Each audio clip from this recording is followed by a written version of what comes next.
New at 10, we're learning that a gun used in a shooting at a small private school in Northern California was a ghost gun purchased here in the Valley.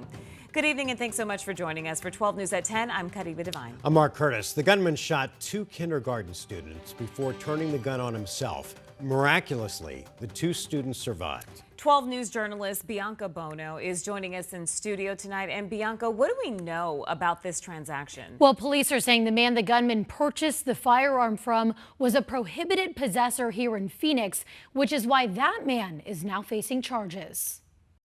My name is Jesse Kitagawa. Jesse Kitagawa appearing before a Maricopa County judge after he allegedly illegally purchased a firearm, then sold it to a man who used it in a school shooting. You're being charged with possessing a weapon by prohibited person as a Class 4 felony. The shooting at the center of the investigation happened on December 4th in Oroville, California. According to the Butte County Sheriff's Office, 56-year-old Glenn Litton met with an administrator at the Feather River Adventist School, claiming he had questions about enrolling a student. It turned out to be a ruse to get access to the campus. And after the meeting ended, he opened fire, shooting two kindergarten students who thankfully survived, then turned the gun on himself. Officials now learning the firearm used was a Glock 19 ghost gun. They're 100% illegal. Bernard Zaper is a retired ATF special agent in charge. Ghost guns are the manufacturer of parts that are not serialized.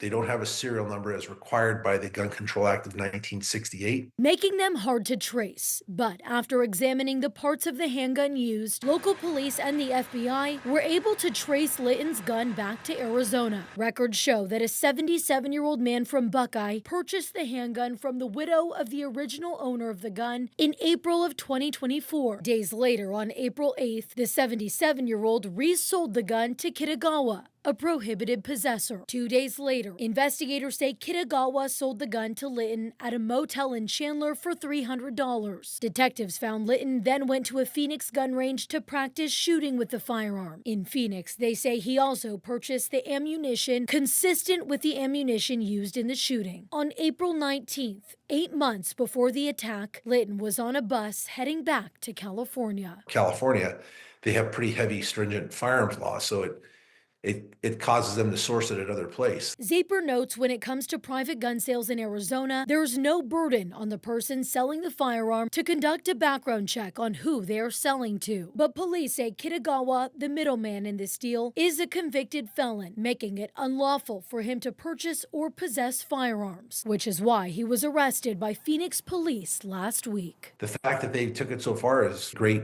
law enforcement investigative work. And court records indicate Kitagawa told police that he knew he was a prohibited possessor, and he identified the gun that he sold to the school shooter when he was shown photos by police. He's due back in court on Thursday. We're live in studio tonight. Bianca Bono, 12 News. Bianca, thanks. A Peoria